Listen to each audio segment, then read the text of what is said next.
mundo conhece o Walt Disney pelas suas obras, pelos seus desenhos e pelos seus parques. E se ele conseguiu criar, construir isso, com certeza não foi por acaso. Walt Disney foi um dos maiores gênios que se tem conhecimento e hoje a gente vai conhecer um pouco mais do que ele usou para construir o seu legado e ficar mais rico com esses ensinamentos.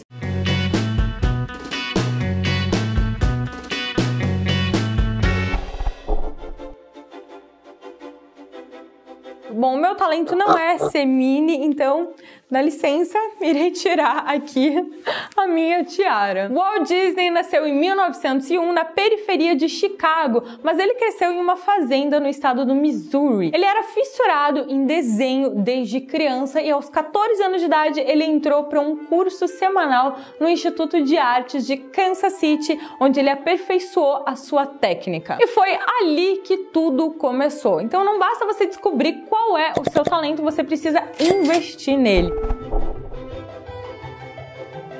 Nenhum começo de carreira é fácil. E lá no começo dos anos 20, o Disney se lançou no mercado como cartunista. O seu cartão dizia que ele fazia tirinhas cômicas e animadas, além de propagandas. Bom, ele já estava cheio de planos aí para revolucionar a animação, mas ele entendeu que primeiro era preciso ele se sustentar, né? Pague o aluguel. Por mais que você tenha boas ideias, nunca feche os teus horizontes, em especial lá no começo.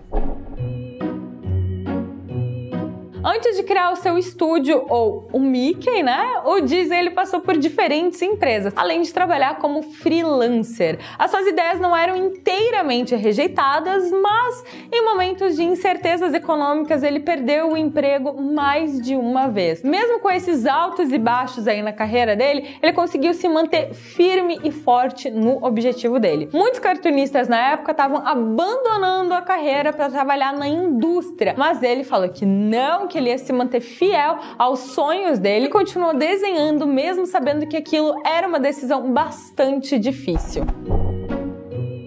Embora os melhores empregos para cartunistas, em especial em grandes publicações, tivessem em Nova York, o Disney ele decidiu contrariar o óbvio e ele foi para Los Angeles, na outra ponta do país, para ajudar a cuidar do irmão dele que estava doente e também tentar a sorte em Hollywood, capital do cinema. Olha só, já começou as ligações aí, hein? Ele infelizmente não conseguiu as vagas de diretor, como ele pretendia, né? Mas ele fez os contatos que levariam ao Walt Disney Studios.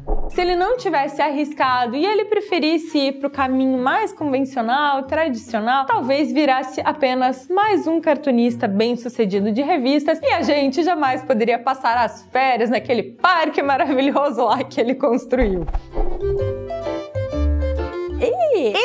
O Disney, ele nunca, em nenhum momento, ele pensou pequeno. Ele jamais se deteve a coisas pequenas, a coisas limitantes. Em 1923, quando ele tinha 22 anos de idade, ele criou junto com o seu irmão a empresa Disney Brothers Cartoon Studio, que era voltado a desenhos. 3 anos depois, ele transformou essa empresa em uma empresa voltada para animação, o Walt Disney Studio. Em 1929, meia década depois de chegar a Los Angeles, ele conseguiu transformar ela em uma produtora cinematográfica. Hoje, 53 anos após a sua morte, a Disney é um dos maiores grupos de entretenimento do planeta. Se não fosse a ambição do seu criador, ela dificilmente teria chegado ao patamar que ela se encontra hoje.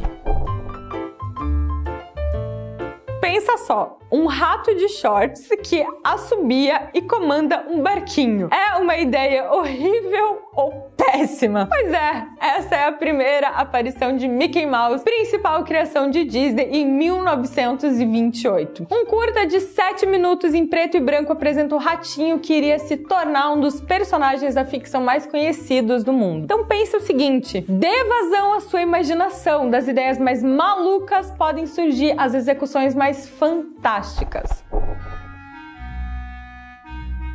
Disney gostava muito de música, especialmente música clássica. Parte do seu sucesso vem daí. Seus principais trabalhos, como o curta Flowers and Trees, quando ele recebeu seu primeiro Oscar em 1932, vem da mistura entre o desenho, que era sua expertise, e a música, que era sua grande paixão. Mais tarde, os musicais virariam marca registrada das animações da Disney. Por mais que você acredite que não exista uma relação direta com o seu negócio, cultura e conhecimento nunca são demais. Consuma sem moderação. Nem o talento nem a ambição de Disney teriam o levado até onde ele chegou se não fossem somados à sua insistência em inovação. Branca de Neve e os Sete Anões, primeiro longa-metragem de animação da Disney, em 1937, é um dos grandes exemplos de revolução cinematográfica até hoje, com técnicas de sobreposição de imagens e caricatura de personagens até então inéditas. Disney ganhou um Oscar honorário pela produção. Sabe aquela imagem onde a madrasta vai se transformando em bruxa, vai mostrando a mão dela enrugando? Existem vários relatos de pessoas que ficaram horrorizadas nesse momento no cinema, que nunca tinham visto aquilo. As crianças ficaram chocadas, como se realmente aquilo fosse um grande filme de terror. Mas esse seria só o começo, porque a Disney ainda é um grande exemplo de inovação no cinema. No início dos anos 1950, com as animações indo de vento em popa, Disney decidiu criar outra fonte de renda para o grupo que não tinha nada a ver com os cinemas em si. Um parque de diversões! Boa, Disney! Muito bom, hein? Ele começou as construções na Califórnia em 1952 e 3 anos depois, a Disneylândia foi inaugurada com transmissão ao vivo para todo o país. Pense na revolução que isso não foi. Hoje, os parques são uma parte considerável da bilionária receita do grupo, com unidades também na Flórida, em Tóquio, Paris e Hong Kong.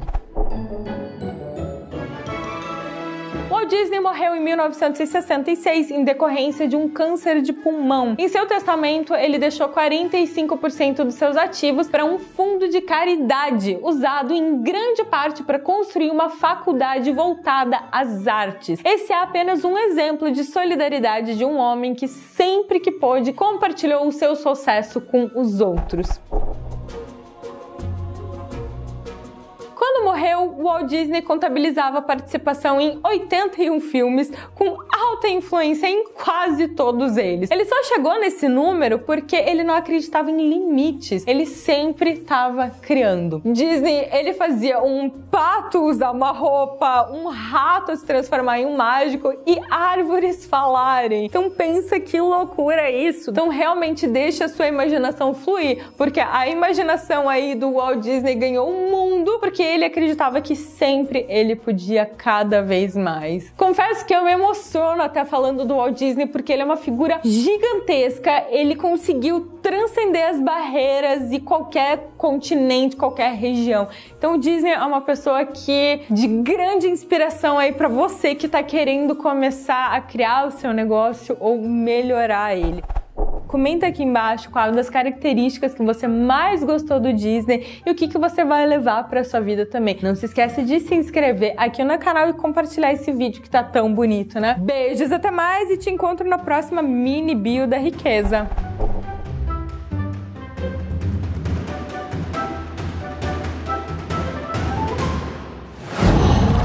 Qual?